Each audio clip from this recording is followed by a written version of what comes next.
Deep in the Virginia woods. These are preparations for a new American battleground. People ready, they say, to fight if Donald Trump goes down. Because there's a lot of patriots that love that man, including myself. John won't give his last name, but he's free with his opinions. He says America could be on the point of a second civil war. If they try to steal the election from Donald Trump, that's going to be basically the trigger point. He's preparing a fleet of off-road vehicles. There's some thoughts about possibly mounting a gun on this. Do you ever see the movie Mad Max? Oh yeah, my favorite. But this is no entertainment. In a series of safes, John has an Aladdin's cave of military-style weapons. You've got a lot of semi-automatics. Among the least of the weaponry is a Steyr rifle, standard issue for Australian troops. The FBI says applications for federal firearms background checks are running at record levels, more than 30 million Americans so far this year, and the run on ammunition is so strong that where shops still have bullets, they're rationing them. The NRA gun lobby jokes on Twitter that gun owners dance like Donald Trump when gun stores get new supplies. But John has been stockpiling for 20 years. If there's ever a need that fellow patriots need ammunition, I have it. He'll supply guns as well, he says, to patriots willing to take on anyone that tries to destroy the Constitution and our rights. That's who. And who do you think that might be? Right now, looks like the left and the liberals. And he says they will be easy meat. We have a big head start on somebody who's just getting into the field. Intriguingly, John says he voted for Barack Obama in 2008, but those sympathies are long gone. Complete with a Confederate flag? Sure. The American flag is being washed right now. It got dirty. John's 17-year-old son Sam is convinced Trump will not stand down if he loses the vote. I think if it's rigged, he's not going to step down, and I don't think people are going to put up with it if they force him to. Trump patriots are ready. Hugh Remington for 10 News First, Shenandoah, Virginia. There's a run on guns in Michigan. Really nice, man. I like it. And many are first-time buyers. They've gone back to the classroom to learn and into the shooting ranges because of fears of civil unrest. Amen! Fire!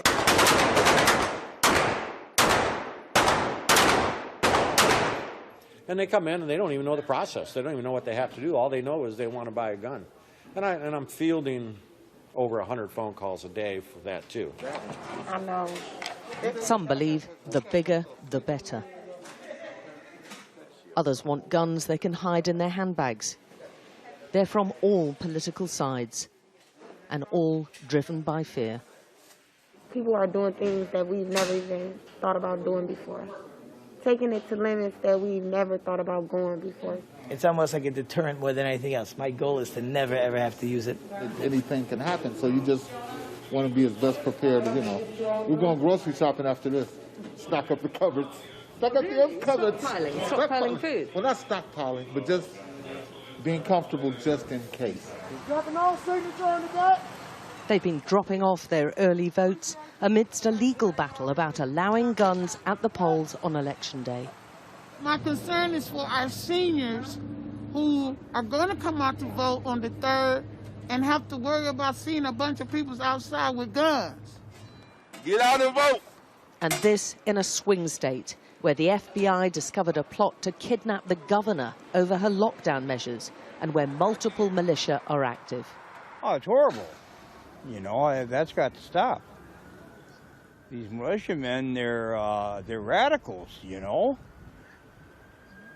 They consider them domestic terrorists, and they should be jailed. I hope we can catch them and put them in jail. Whatever the election day outcome, America has a terror problem. That toxic view of politics has been imported to our state. And it's homegrown. There's a ladder of escalation that, frankly, as a former CIA officer, I used to watch in terrorist groups abroad. You know, how does a young man in the middle of Iraq go from being, you know, a shopkeeper to a terrorist? Well, there's a ladder of escalation, and I never thought that I would be using those skills to watch extremism in my own country. And there are multiple armed groups. Take the Boogaloo Boys, highly suspicious of the authorities and the media, but who agreed to meet us in North Michigan. They say they're not supremacists, just fighting government tyranny. But in the last few weeks, they're among several outfits purged from social media as part of a crackdown on militarized groups. We watched them preparing, they said, for civil war. Several Boogaloos have been arrested across a string of states accused of plotting violent attacks. But these men insist they're defenders of rights, including the right to bear arms. As soon as we started coming to the public light, we were labeled immediately as terrorists, right-wingers, as even racists. Part of that also has to deal with the fact that if you don't agree to their ideology, they're going to label whatever they want to label you. Other people might sell freedom short, but that's not going to be me. So. And in reality, what does that mean? Taking on people, shooting people? I mean, what does that mean? Possibly could. If it comes to that. Yeah, if it comes to that, that could be an outcome. A sheriff is supposed to take a stand and say, not in my county, if a unconstitutional law goes forth, such as a lockdown or, you know, gun confiscation or anything of that. The election and the COVID restrictions have proved fertile ground for these militia to grow and recruit. The challenges they pose are going to be troubling America long after the polls close. Alex Crawford, Sky News in Michigan.